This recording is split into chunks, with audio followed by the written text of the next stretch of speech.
Welcome into the Sources Say podcast, your go-to Kentucky basketball podcast on the KSR Podcast Network. I'm your host, Jack Pilgrim of Kentucky Sports Radio. Very excited for a Thanksgiving edition of Sources Say with my friend Shawn Smith. Shawn, how the heck are you? Happy Thanksgiving to everyone. Is this the first Thanksgiving Day episode in Sources Say history? I believe so. I think so. It's got to be. It's got to be. I don't think we've done many morning live shows. I think there was one commitment that we did. Do you remember who that was? Was that Big Z announcing his commitment at like 9 a.m.? That was it. I think that's the only other time we've done one early. In fact, I drove home from Rupp Arena last night 9 hours ago, so bear with us. But hey, it's the spirit of the season. We're just having a fun time. We just wanted something light and loose to, get you if you're preparing your turkeys, if you're in charge of sides, if you're driving to the in-laws across town today. We just wanted to have something for you to listen to. Maybe put your headphones in while some unwelcome family members are yapping in your ear. Just give you something to listen to and chew on a little bit this morning here on Thanksgiving. So thank you for joining us. If you are, thank you for being a part of this show, man. Like, just what an absolute blast and honor it is to serve BBN the way we have over the years and become the number one team-specific college basketball podcast in America. That is something that we take total pride in, and we never take a minute for granted. So for this Thanksgiving holiday, that is absolutely what I'm thankful for, Shawn Smith. Yeah, I'm thankful for this show. I'm thankful for you and Steven and the KSR family. This amazing fan base that we get to be a part of, that I see on a daily basis out in public, that always bring up how much they enjoy Sources Say. I'm grateful for it all, and my family, and just so much to be thankful for, but also thankful that we can sit down and go live, and not just you and I listen to each other, but hundreds, thousands of people listening to us on Thanksgiving morning. Yeah, that's why BBN's the best, and we'll give them what they're searching for. So Kentucky is coming off back-to-back wins. We kind of knew what this little stretch was going to mean, Shawn, where you lose and just have the bad taste of Michigan State just stuck in your mouth, and there was just a wait period to December where there was literally just nothing you could do but just take the competition, whatever that was going to be, to very low on the Ken Palm rankings, among the worst in college basketball. We knew that those two back-to-back were going to be sleepy, kind of lethargic games to prepare us for a really, really important next week, where we can kind of get revenge on how this team has started in pretty embarrassing fashion against ranked competition. So we just kind of had to, I don't want to say suffer through, but find new ways to learn something from blowout wins. We knew that these were going to be name your score games, as we said in the spirit of St. Peter's. I know those words are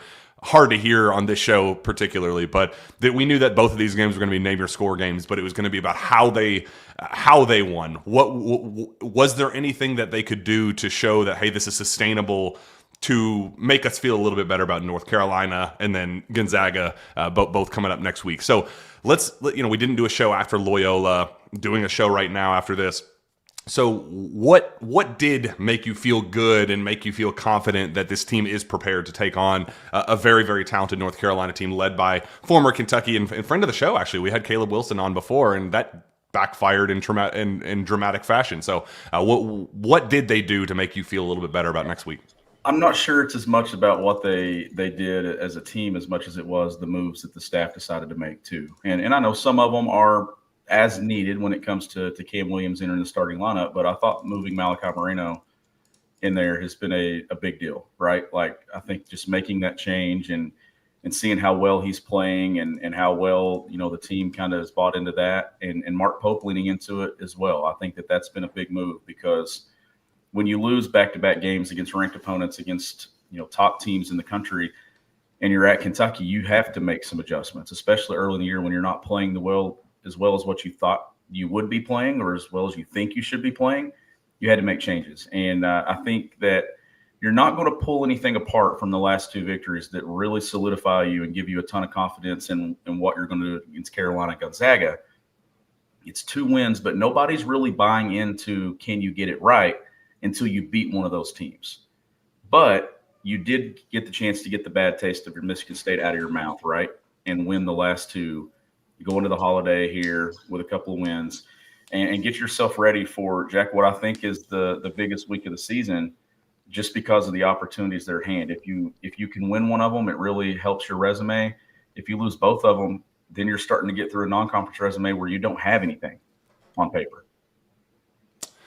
Yeah, and that's just a total non-negotiable. Like it's crazy. It sounds absolutely insane to be sitting here on November 27th and circling must wins on the calendar, but it does kind of feel like you have lost so much to start the year in terms of building up that reputation nationally that you are legit, that you are a serious contender, that you kind of have to do something. You got to make your move at some point, because if you start 0-3 in high major non-conference games, if you start 0-4 against high major non-conference, like then you get firm. Like then the conversation shifts to, is this team even going to make the tournament? Like the things that we just don't even want to address and acknowledge. Like that's where this is headed if they don't get their stuff figured out. And I do think that there's a lot to build off of. In fact, we did the rapid reaction last night, and there was people kind of calling me negative Nancy's in the comments, and I do kind of want to backtrack a little bit, because I do think that there was a lot to like, and especially with, as you said, Malachi getting into the starting lineup and the spacing and the shot making. I mean, they were just absolutely on fire there in the second half. And is it just simply about just seeing the ball fall through the net and building confidence that way? Matt had a take on the post-game radio show last night that I think is actually pretty underrated. Was Walker Horn's buzzer beater at the end, like the rallying, the together, the glue, the issues that we've talked about with chemistry and this team just not being together for whatever reason, was a dumb buzzer beater at the end of the shot clock when you're up by 50 points. Is that the difference in this team coming together and having something to kind of, hold itself together? Maybe. Like I think that's a pretty underrated talking point of how they reacted and just the celebration and the camaraderie that we just have not seen up to this point. Was that all it took? Was that going to be the most just underrated kind of turning point of the season, where they, kind of have that togetherness that we've been waiting to see? I don't know. There's a lot to like about that performance.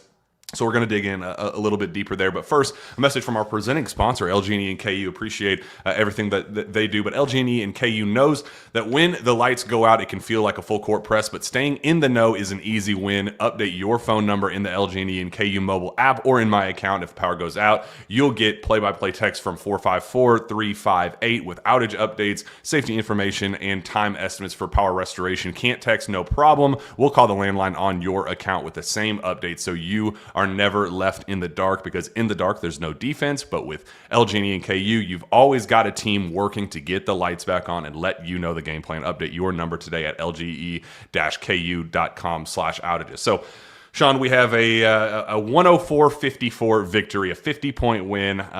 Not saying, just saying, but if you look at the KSR pregame predictions yesterday, I called Walker Horn as my game MVP and a 101-51 victory. So I'm not saying, I'm just saying, but really well-rounded effort after just a disastrous first 14 minutes. I mean, we just got to throw that film away, give credit where it's due to Tennessee Tech for, fighting and clawing and chipping away. But it was basically the last 26 minutes was all gas, no brakes in favor of the good guys. So what did you like about, let's say Otega Owe, Denzel Aberdeen, Trent Noah, all scoring 16 points apiece. We had Colin Chandler going for 14, 5 and 5, a double-double from Malachi Moreno. What jumped out at you that one? I think just the balance that Kentucky was able to do things with, right? You had balanced scoring, you had balanced assists, you had balance in three-point makes. I know you had a couple of guys that make four, but you also had a lot of guys that chip in and account and tribute to that 15-made three. So just the balance across the board for Kentucky. How about this? 8 total fouls It's insane.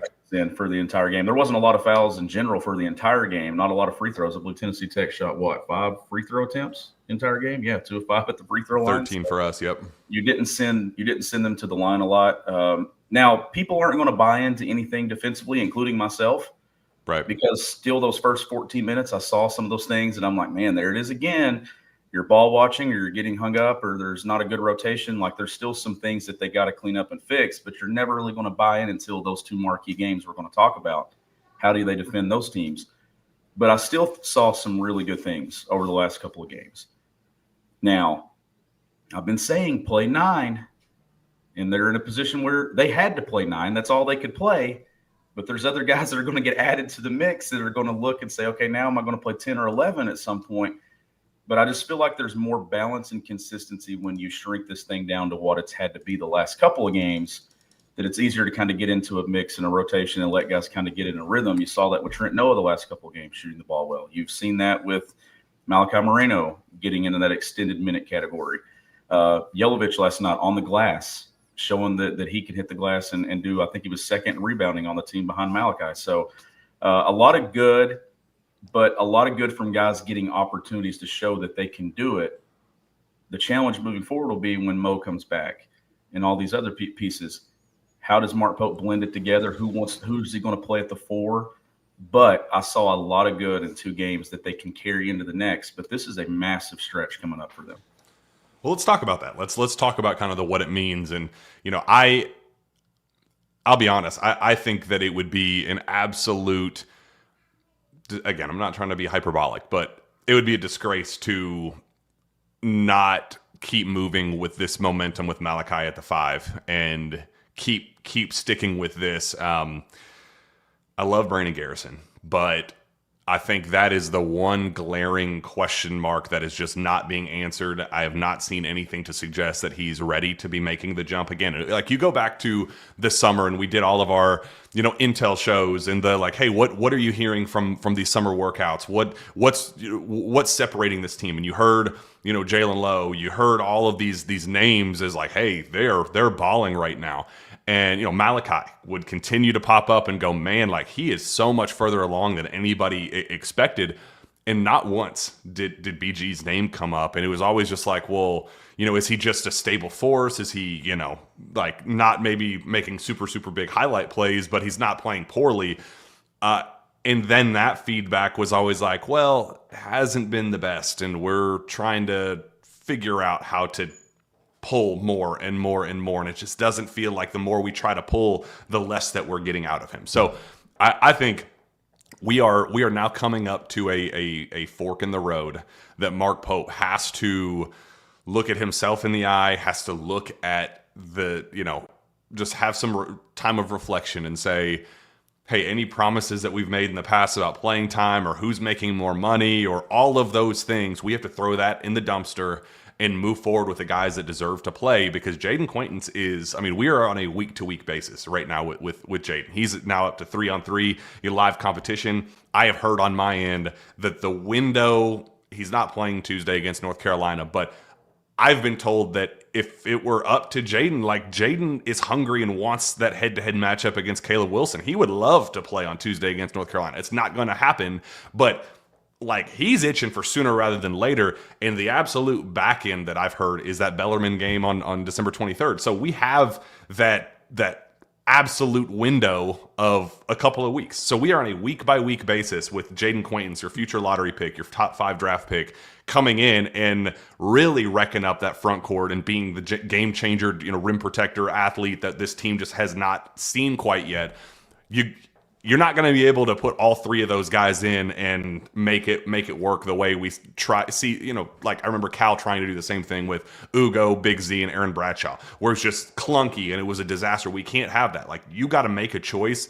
You got to make some hard decisions. And I'd be stunned. I'd be absolutely stunned if Malachi Moreno wasn't the end goal, the end choice to match with Jaden Quaintance. And that's going to be a tough conversation. But I think you have to make that sooner rather than later. And maybe that's what these last 2 games have been about, Shawn. I said it, and I've said it for the last week. Credit to Mark Pope and his staff for making that change. It would have been easy to stick with what they were doing and kind of look at it, because I know they were throwing out, offensive efficiency and all these other things and stuff. And they currently need Brandon Garrison. And I'm not ready to just toss Brandon Garrison completely out of this thing, because I want to give him that opportunity. But Malachi Moreno has made the most of it and has solidified himself as an important piece beginning to end for me for Kentucky this season. I don't think you go away from that. The bigger thing will be when Jaden Quaintance comes back. even if he starts playing well the way Malachi's playing, I don't think I pull out of the starting lineup because Malachi's doing so well. There are a couple things to me that have been a difference-making thing. It's Malachi Moreno's rebounding ability, his willingness to go get one, right? If you're going to have some defensive issues and you're not going to be great, I don't know where Kentucky's going to settle as this thing goes along, because I still see some of those habits and some of the miscommunication on how they want to defend screens, if they want to go over, if they want to go under. Like, there are some things that they do that just doesn't make sense right now that I think they need to kind of iron out over the next couple of weeks. But if you can be an elite defensive rebounding team, then it can eliminate some of those offensive or some of those defensive issues of giving up offensive rebounds in the percentages and the things that you look at. If this team has potential to be an elite defensive rebounding team and be good in transition offensively, I think you can kind of overcome some of those defensive struggles that maybe you could have at times against elite competition. Now, they'll get better defensively as they go along, but nobody's really looking at what they did against Tennessee Tech or Loyola the last couple of games. They want to see what you do against Carolina. Now, Gonzaga absolutely got destroyed. Like, we'll see. Michigan's they're a hoss. They're a hoss. Always that one team going into Thanksgiving that just performs at an elite peak level. But Michigan looks like the best team in the country right now by a long shot. Now, Gonzaga, I think, is going to present some problems. But Kentucky has two coming up that they've got to get. I think they need both. You starts with the first one. You got to get that one. But I think they need both. This was a big week last year, too. Remember? Because it was the week of on the road at Clemson and then Gonzaga out west. We talked about that week the same, that it was such a big week for what they could do in the non-conference. But back to Malachi and the point there, to me, he is just rock solid. I think he has been the most pleasant surprise for me, but also the most encouraging thing, because I think that he's something you can build around. He's young, but he is playing at a level that I knew he could be really good, but I didn't know he would be ready for this. But he looks the part, and he plays the part, and he's got a ton of confidence to his game, and I think the team has kind of rallied behind that. Look at some of these numbers on Malachi. Get your take on it. 10.6 points, 7.6 rebounds per game, 14 assists, just 7 turnovers, and that's with him kind of emerging as an underrated facilitator. Unbelievable rebound percentages on Ken Palm, and just all the advanced analytics are just pointing so heavily in Malachi's direction. It's not even close. But my favorite number that Zach Gagan point out, shout out Zach. He leads UK in blocks with 8 and rebounds with 53, but he's been called for just 2 fouls all season. 2 fouls in 142 minutes played. He's 6th nationally in fewest fouls committed per 40 minutes. No one else in the top 10 is over 6'8". Like, he is everything you could have possibly dreamed of. And again, like when I watched him this summer, playing against Daniel Jacobson and Morez Johnson and some of the already kind of established college bigs at that USA training camp, this is exactly how he played. It was just like, hey, he's not going to go out and give you 20 and 10 any given night. Like, that's just not his game necessarily.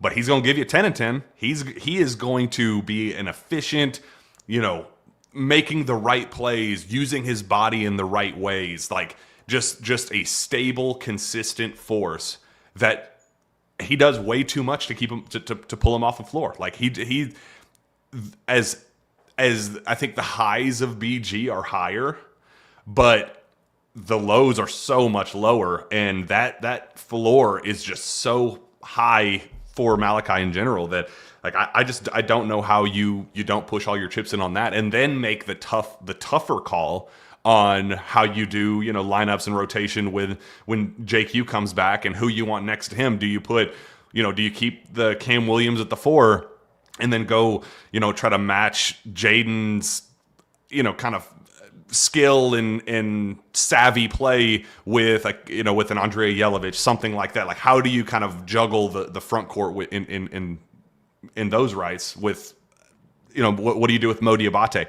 That's my next question for you. Like, what happens? I feel pretty confident in the 5 spot and where this needs to go, but I'm much more unclear on the 4 spot. What would you do if you were in Mark Pope's shoes? That's so tough. Like that to me is the toughest question. And that's where I keep circling back to the playing the 9. And I don't when they get it to the point to where they have 11 guys available, and that's what we expect, or somewhere through there, that number. I don't know if I want to play 11, right? And that's like last night. You look up and I believe Jasper was the first sub. Is that correct? Jasper was the first sub, and it was a single substitution. And then you look up, and then there's 4 more guys in there over the next stretch and next segment. I'm wondering if Mark Pope's going to continue as this thing goes along with four guys off the bench at once with 1 remaining starter. Is it going to be a mix and match? Is it I send 2 to the table here, we play a couple minutes, and then I mix and match, here goes another 1 or 2, and that's kind of what the rotation looks like? Or early on, will it establish here's 5, here's 4? Or when we got 10, is this 5 guys that are going in? I don't know, because I'm still think he's trying to figure out his rhythm with his rotations. Spacing to me is so important. And I value having spacing at the 4. So I believe moving forward, whoever that spacing comes from, if it continues to be Cam or whatever, I think that's important to continue to establish that and to establish what you're wanting to do offensively. And then you can mix and match around rotations and who plays with Mo, who plays with JQ when he's available, and where you kind of go with your backcourt. But a lot of tough decisions and tough things that have to be made. But I do think that there's value in only playing 9. And I think you're seeing guys get extended run and show a little bit about what they can do while developing confidence along the way. Where does Yelovich slide when Mo comes back? Can I ask that? Can we put that out there? What the hell am I missing? Because the dude constantly plays the fewest minutes on the team and does nothing but produce every single time he's on the floor. For him to play a team low among scholarship players, a team low 15 minutes, and get 5 points on 2 of 3 shooting, 1 of 2 of 3, second on the team, 10 rebounds, 3 assists, 0 turnovers, 0 fouls. That's all he does. He comes in as like a mini microwave scorer off the bench and never plays more than 10, 15 minutes. Why is he not playing more? And that's where I'm coming from, where I think it gets difficult in what you're wanting to do. But, I mean, he had one early in transition. He's leading the break, and he finds Trent Noah for a 3 in transition. Now, it looked like he was going to get back tipped. The Wolfman was coming behind him there, but he was able to control it, make that pitch out for a 3. I just see a lot of parts of his game that I love, and I would love to see more of him. I'd like to see what he could do if he played 22, 23 for a game. But this was the game. It was. Of all of the, with Mo out, I think that's probably the most disappointing thing that, and when you're up by 50, why are you not just kind of pushing all your chips in on new, different stuff, that is the one. And 15 minutes isn't bad, but I just think it's, compared to the 17 that BG got, compared to, everybody else, I mean, outside of BG, everybody else on the team played over 20. 21 actually. So how? When you look at this, BG played 17. At some point, Jaden Quaintance is going to return. He's going to play north of 20 when he's healthy. Where do those 20 minutes come from? Has to come from somewhere right now that's currently getting minutes. So where do you go with those minutes? And how do you not allow a guy like Yelovich to slip and slide and not get his 12 to 15? Those are the challenges that Mark Pope has to figure out. This experiment with Cam in the starting lineup, is that what Kentucky needs? I've said that you go with it as long as it's working. Now, they're going to stick with it going into this next week, at least into the first one. If it doesn't look good, Jack, and they don't perform well, don't be surprised if that's where the shakeup comes from, is do they slide someone else into that spot to kind of jumpstart the game. I don't think it's going to be Mo Diabate, though. I really don't. I believe Mo's going to be a piece off the bench when he returns, and I'm fine with that. That's a nice punch off the bench. Look at those numbers. But, I mean, I'm wondering the same thing, because I believe that you had a lot of guys that you had seen in practice, but you hadn't got to see them in game action. You're trying to mix and match. You're trying to figure out where you want to go. This is some of the things that I believe that you've seen Kentucky maybe not play well early in the season, because I don't think that the chemistry and the rhythm has been established yet. It will be at some point, but these were the tough decisions that I thought Mark Pope had to make, and this is what was going to make it the toughest thing on him this season was figuring out who the hell you're going to play. Well, let's go through our 9. If you want 9, let's say, how do you want to approach Jalen? He's going to play at some point, right? Like, he's going to play. That is what Mark Pope said this week. But he looks. But is that something truly that is it a good idea? Like, let's just talk about it. Is Jalen Lowe coming back a good idea for Kentucky, knowing that once you dislocate your shoulder once, the odds of a redislocation skyrocket, and then once you do it twice within a span of like 3 weeks, it takes even another substantial jump. So he is now a physical liability on the floor in terms of injury, in my opinion.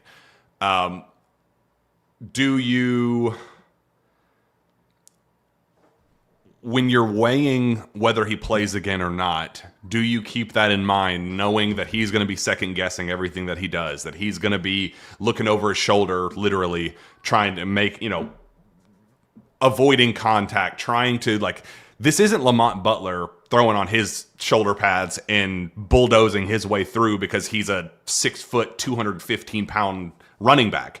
Jalen Lowe is 170 pounds soaking wet. This is like, he's going to take his bumps and bruises and he's going to fly all over the floor and he's going to hit the deck. Like, this is going to be problematic. Do you even risk throwing him out there and knowing that he's going to be second guessing himself and not being the totally confident player that he needs to be running the show? But are the other options good enough to supplement that? Like, are we that confident in Denzel Aberdeen as the guy running the show? Or is anybody else, are you confident in running the show? It's a really tough dynamic, Shawn. It is a tough dynamic. I still want to give Jalen Lowe the opportunity. And this is where you don't rush it back, right? Like, you don't just throw this thing in there and you do you not? Like, that's the other side of the aisle. Like, do you win? Do you beat North Carolina and Gonzaga next week without Jalen Lowe? If he's not ready, I don't throw it. If I'm not totally confident and I've not got to see it for an extended period of time, and because then you run the risk of disrupting some rhythm that you have established. Like, these are all tough decisions and tough things. Now, I don't know who the 9's going to be, and I'm not necessarily saying that Kentucky's going to play 9. Mark Pope's the guy that's in the seat. He may play 10, he may play 11. He's going to do it his way. But I just think that there's value in playing 9. And that 9th man can be interchangeable at times, depending on your matchup, right? Maybe one night it's Cam Williams that gets the more run. Maybe the next night it's Yelovich that gets more run. It depends on what you need. Are you in a matchup where you need somebody to defend? Is Mo Diabate's minutes going to climb because you need him to be physical on the defensive end of the floor and be disruptive? Do you need more offense? So does Jasper, are you playing a lot more zone? Do you need a guy that can space it and shoot it against zone? So all those things remain being flexible as a team. For me, I do want to see Jalen at some point, because that is Kentucky at its peak. That is the guy that's in the driver's seat and allows everybody else to kind of go be in their role. If it's not 100%, then I don't think I want to, because then I think you're getting a little bit of a step back from Kentucky, because then you're not – I believe Denzel Aberdeen is capable, is what I'm saying.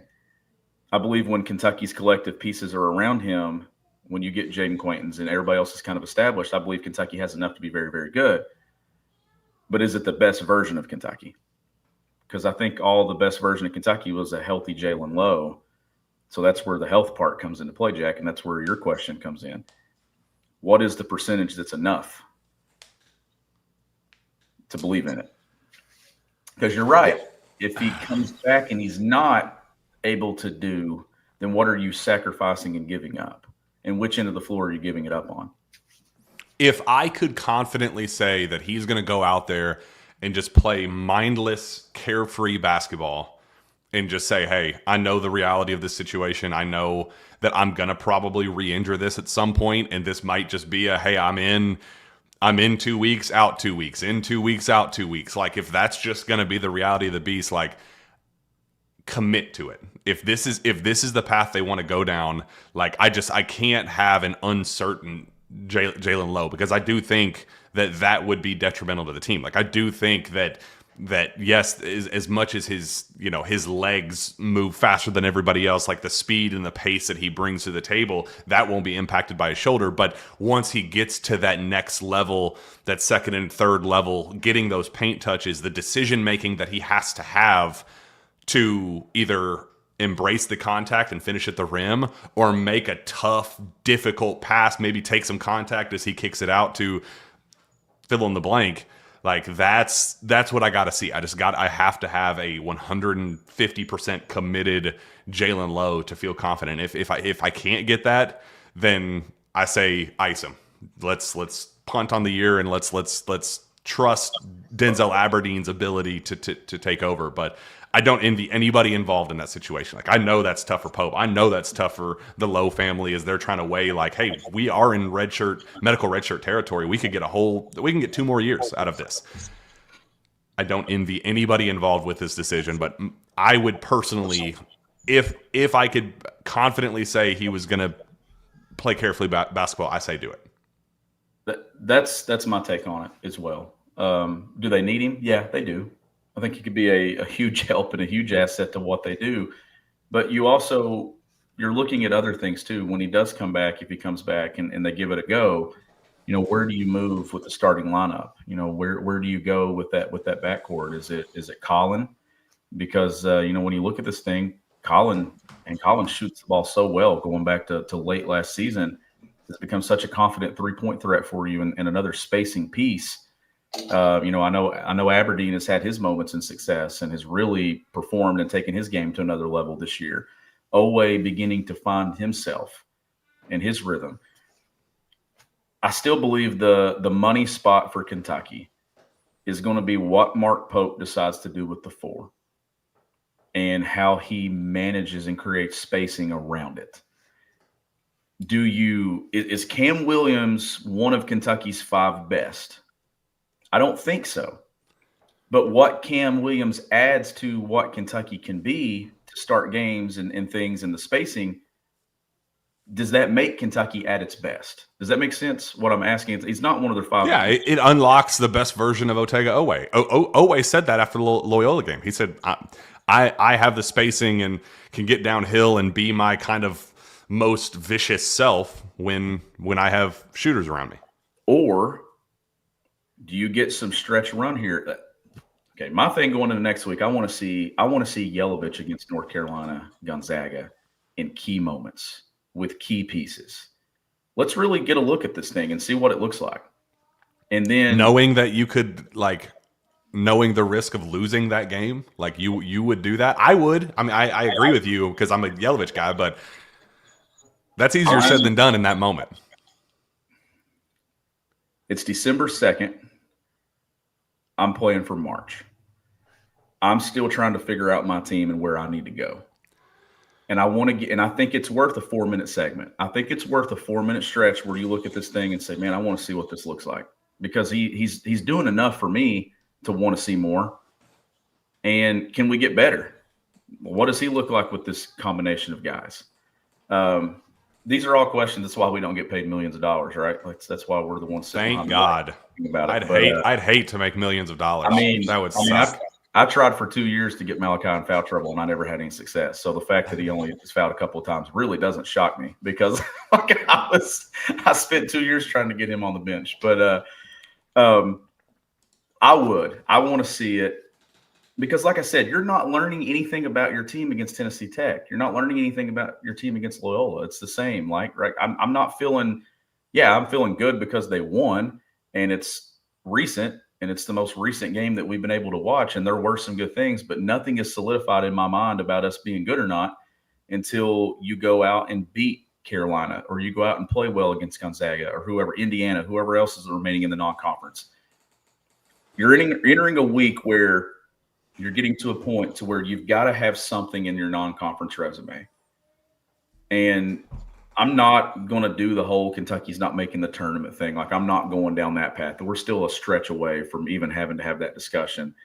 But you got to have something of substance in your non-conference. It keeps you off that 6, 7, 8 line. I just did 6, 7. Somebody's going to do it. I didn't. That was not intentional. I promise. Horrible. Absolutely horrible. It keeps you off of that line, right? And puts you, because I do think there's importance to being that top 4 seed in the NCAA tournament and getting to that line and having confidence about maybe your path that is still uncertain even as a 4. But I still want to find out some things about Kentucky, and I think you don't truly find them out until you throw guys into the fire. And you had 2 opportunities against Louisville, Michigan State. The reason Cam was in the lineup was because some things that he was able to do in those games. So let's see what Yelovich can do in a couple. Yeah, we will see. We will also see our friends at Roback changing the game. A proud partner of KSR, get the best fit and the best feel with their incredibly comfortable activewear, from polos and Q-zips to shorts and Delta Performance pants. I actually wore them to Rupp Arena last night, and I was just so unbelievably comfortable.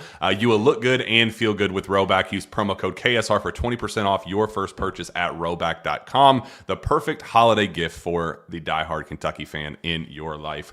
That is our friends with Roback. North Carolina. We thought once upon a time that Caleb Wilson would be playing permanently at Rupp Arena. Now he's coming to Rupp Arena trying to rip our faces off. He is one of the best players in college basketball, certainly one of the best freshmen in an absolutely elite freshman class this season. What do you do? Somebody in the chat said, this is why you bring this is why you have Mo on the roster. Go shut down Caleb Wilson. It's easier said than done, but yes, in a vacuum, that is exactly why you have Mo Diabate. I really wish he wasn't dealing with his ankle thing. I was told that he did not practice at all this week, was full go last week. So I don't know if it was a setback. I don't know if it was like, hey, we are just putting you on ice and resting you as much as possible before we throw you in with the Sharks against this North Carolina team, specifically against Caleb Wilson. But what's the plan of attack there? How do you shut down somebody as long and versatile and skilled and just downright nasty? Because Caleb just has this like kill list. Like, I don't know if you've seen Shawn, but like he changes his screensaver on his phone every single game to like somebody doubting him. So he's probably going to use something that we say on this show. So we're not going to give him any ammunition. Caleb, if you're watching or listening to this, you are one of the best players in college basketball. Please don't hurt us. What do you do with Caleb Wilson? How do you try to limit what he's able to bring? I mean, his offensive efficiency numbers are just absolutely insane. 133.2 offensive rating on Ken Palm, just across the board. Just 63.2 effective field goal percentage, 67.2 true shooting percentage, rebounds at a high, averaging a double-double. I mean, just go down the list. Caleb Wilson is a freak, and they're pretty good. They're pretty weak bench. They don't have a lot, so that might be an area where you can get into their legs a little bit. But that top 5 is pretty darn good, and doesn't get much better than Caleb Wilson. It doesn't. It doesn't get much better at all. But this is where I believe you throw multiple guys, right? Like you go in with a plan. Is it Mo for a stretch? Can Mo's physicality do some things, create some things? Do you use Cam in some length? Like, what do you do there? Like, do you interchange and mix and match? Is it a guy that gets him for 4, and then there's another guy that gets him for 4? Do you go 2.5 minutes, and then here we're doing this for 2.5 minutes? But probably more so, though, Kentucky needs to kind of key in on itself in this matchup. Mark Pope, what do we want to do offensively? Do I want to switch and mix up defenses in this matchup? Do I want to run some of that 1-2-2 3/4 court to slow things down? Do I want to go zone for a few possessions? Do I want to make North Carolina think? Do I want to run and get into some of those legs that you were talking about and really test depth? Is that where my 9 comes into play and I'm really pushing the pace in tempo and transition? A lot of different things, but I do think defensively with Wilson, Kentucky needs a game plan, and it's going to take more than one. And when you do that, does someone's offensive game lack because their focus is so much on the defensive end? And that's where I'm talking about. Maybe that's where Mo comes into play, where he's just that energy guy that does some things and can be physical. that you're not really giving up a ton on the offensive end of the floor because you're so invested defensively. But this is a matchup that's going to present a lot of problems for Kentucky. And Mark Pope has a big challenge ahead of him to kind of scheme up what he wants to do in this matchup. This is a great point. Michigan State plays them today, so I'm thrilled. I cannot wait to watch this one and just like we will see one way or the other how good this North Carolina team is against this Michigan State team that we know how that game unfolded for the Cats. Are you going to be watching this Michigan State matchup? What are you kind of expecting to see from that one? I mean, Michigan State exposes you, right? Like they expose some areas that you're not good in. Like that's what Tom Izzo teams do. So, yeah, I want to watch, and I'm sure Kentucky will be tuned in at some point as well because Michigan State will do some things that when you play Michigan State and you play Tom Izzo, you go into a game and you're probably wondering, are we good at this? And then you leave it and you're like, yeah, we're not really good at that. So they may be able to expose something to Kentucky that the Kentucky can then exploit when it comes to that matchup on Tuesday. There's a lot of good basketball in the day. Like this, but the 2 weeks of the year, or the two stretches of the year, is Feast Week with college basketball and March Madness. Like there's just such good basketball this week, and then when you get into the back half and the late part of the season, but so many great matchups today. But definitely going to have my eyes on North Carolina, Michigan State because it gives you an opponent you're going to see against an opponent that you didn't have your best luck and success against. So, how much better have we gotten in a couple of weeks? You'll find out on Tuesday. Yeah, kind of like the football slate today is just insane with the NFL. I mean, probably 3 of the best NFL games we've seen on Thanksgiving in a long, long time. Let's roll through some of these college basketball games today, though. We have that 4:30 matchup between number 16 North Carolina and number 11 Michigan State. BYU plays at number 9 BYU against Miami at 5, and then Duke and Arkansas at 8 o'clock. That's going to be one that I have my eye on. How do you think that one unfolds? Is that at Arkansas? That one is in Chicago. Chicago, okay. The CBS Sports Thanksgiving Classic. Was that the one that we went to? That was Holiday Hoopsgiving in the middle of COVID, the worst event of all time. It was just me and you in the building. Gosh, that was the worst. That was by far the worst event I've ever been to in my entire existence. Have we ever told that story about that? About that whole trip, just me and you and just the building? That's all that was in there? No, I don't think maybe we have. I don't remember, but let's tell it. Like I remember we walked in and it was Georgia Tech in Atlanta. Like I wasn't expecting it to be super, both teams stunk. Like I wasn't expecting it to be a full house. But during COVID, fans aren't allowed in the stands anyway. But the fact that there were like 4 media members there and all like limited staff capacity for both teams, so like it was just a handful of people that both sides brought, and we walk in and it is this. Was it at State Farm Arena? It was so stupid. Oh my god, I can't believe that they put. Yeah, that was the worst. We walk in, just this cavernous, just massive building with like 20 total people in the building. They separate us. They spread us out across the entire thing. Don't let us sit in the chairs. Like we can't go into the lower bowl and just spread out and be like, hey, you want to be comfortable? No, you had to be up. The meals they gave us, they just had like boxed lunches sitting there waiting for us in the media room. Just like the most bizarre game of all time. Georgia Tech beats the everlasting hell out of us. Terrence Clark goes for like 30. It's that game was like a fever dream. Like that's one that you look back and like you're like, did I dream that did I dream that day? It was rough because me and you were in the car together the whole time down, and then we had to sit so far away from each other. No, so stupid. We were the only 4 people in the seats. Were me, you, and like 2 other local people is all I remember even being there. I don't remember anybody else from UK being there. But then when we finished, we had. That was the peak of John Calipari's Zoom press conferences that lasted 3 minutes. And then they kicked us out, remember? We couldn't work post-game. We had to leave. I forgot about that. So they're like, hey, you're not going to be able to interview the head coach today. That's on the computer for 38 seconds. Oh, and then by the way, once the game's over, get the hell out. You don't belong here. Go back to your hotel room. Get the hell out of here. It was like, so why did we come? Like, why didn't we just watch this on TV? Like, what was the point behind this? Yeah, bottom 5 moment doing this job at KSR. Yeah. There were a lot of bottom moments that season in general, but that specific game, I remember like we did our show and it was just like Terrence Clark being good was like the only positive takeaway of that whole thing. And then he hurt his ankle and was out basically the rest of the year after that. So it was just like, all right, well, screw me, I guess.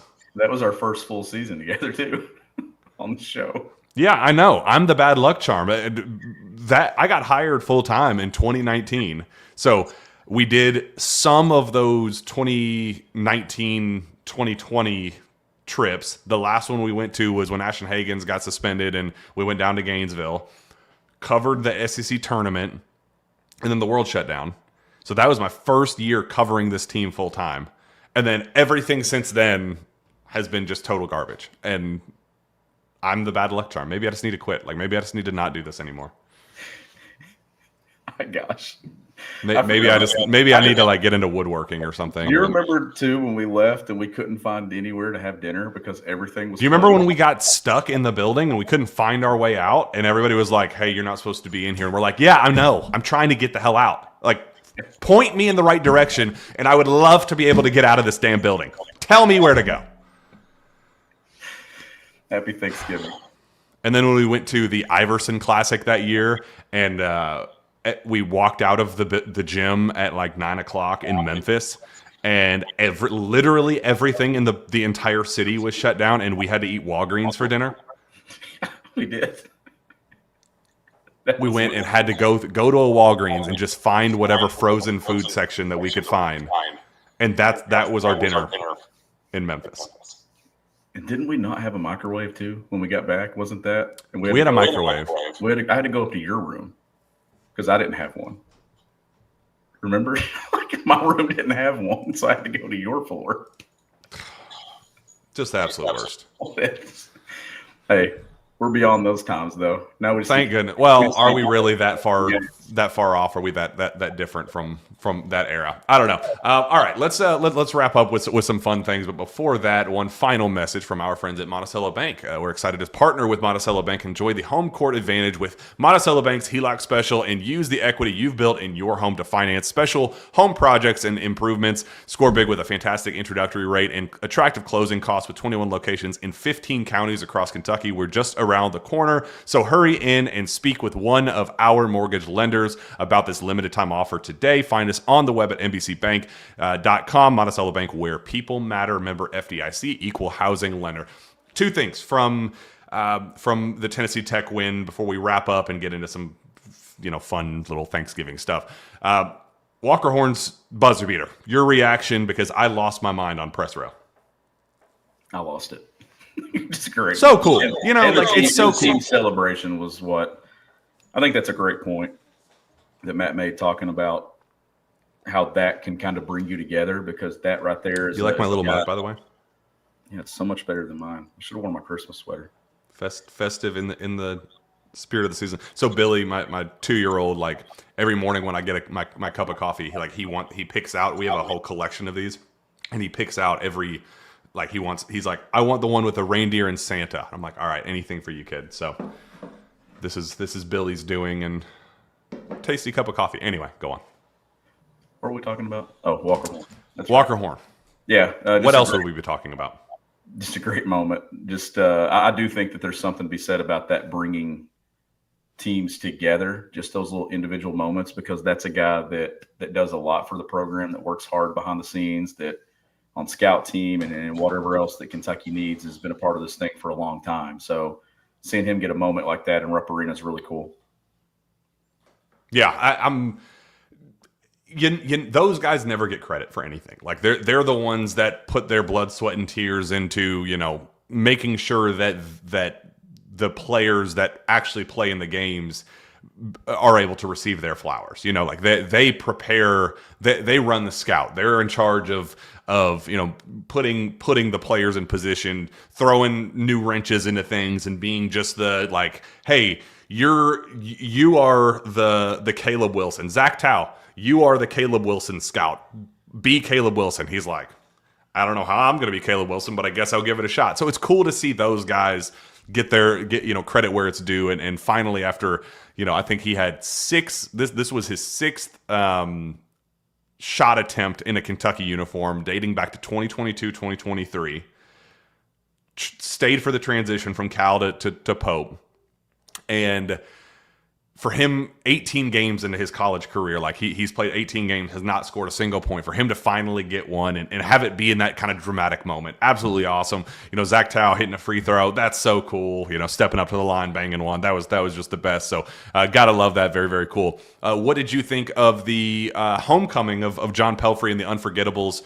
Just being able to kind of celebrate, one of the best and most beloved Kentucky teams in the history of the program, and one that kind of set the stage for this current era of Kentucky basketball, the post Sutton era. I thought that was a really cool thing. Anytime you have something and an opportunity in the non-conference to bring someone back, but to also have Mark Pope coaching Kentucky, John Pelfrey coaching on the other sideline on the other bench, I just think it's really cool to see that. And Pelfrey's career been in the game a long time. But to see him at Tennessee Tech's a really cool thing as a head coach too. I had a lot of success with Billy Donovan at Florida. I know as a head coach at Arkansas, it didn't go as planned, but has had a really good career. Yeah, I thought that was just super cool, and honoring a couple of legends, being able to have Feldhouse, Shawn Woods, and those guys being able to go out to Richie going out to midcourt, be the Y, and then Pelfrey being there, and then them doing the post game press conference together, and then the post game radio show, all of them sitting courtside with Pope and John Pelfrey sitting there with the other three, and just reminiscing and sharing memories and all that stuff. Talking to the players was really cool afterward, because they kind of just talked about the importance of like, hey, they set the tone. They were the standard, and kind of, that the program hit rock bottom before they showed up, and they were the ones that kind of brought it out of the dumps and turned it into what, the standard that we see today. So very, very cool. Glad UK did that. All right, let's wrap up.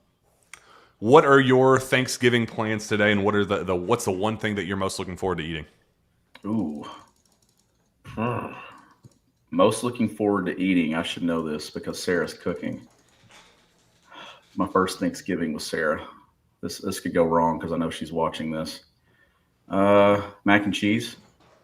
I love mac and cheese. So if mac and cheese is not on the menu, she better figure it out, right? And the clock is ticking. The clock is ticking. No, I'm most thankful for my family and everything that the good Lord has blessed me with. And where I am in my life currently, and you, and how we've built this show to what it is, and continue to just take it to another level. But the people that I get to spend today with are by far what I'm most thankful for.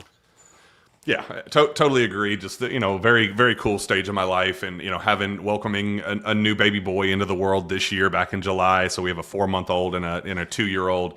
It just brings on a whole different meaning of life, and like why you wake up every morning, and what what your purpose is, what your why is. So to be able to go to games and do what we do, just living the dream in this space and talking to this fan base, it's the absolute best. And then being able to leave work again. I've never worked a day in my life. I'm sitting here yapping about Kentucky basketball on Thanksgiving morning, and people are like, "Oh my gosh, I can't believe that." It's like, it's no different than me sitting at the Thanksgiving table here in a couple hours and talking about the same thing anyway. Like, Walker Horn's going to be the talk of the conversation here in 3 hours at dinner. So what difference does it make if I'm doing it right now versus then? So I get to leave work and then go home and hang out with my two awesome sons, and just very, very, very blessed, very, very thankful for all of this, and everybody that's listening and who follows along with us and all of our stupidity and nonsense that we put out there. It's why we're special, why this fan base is absolutely special. And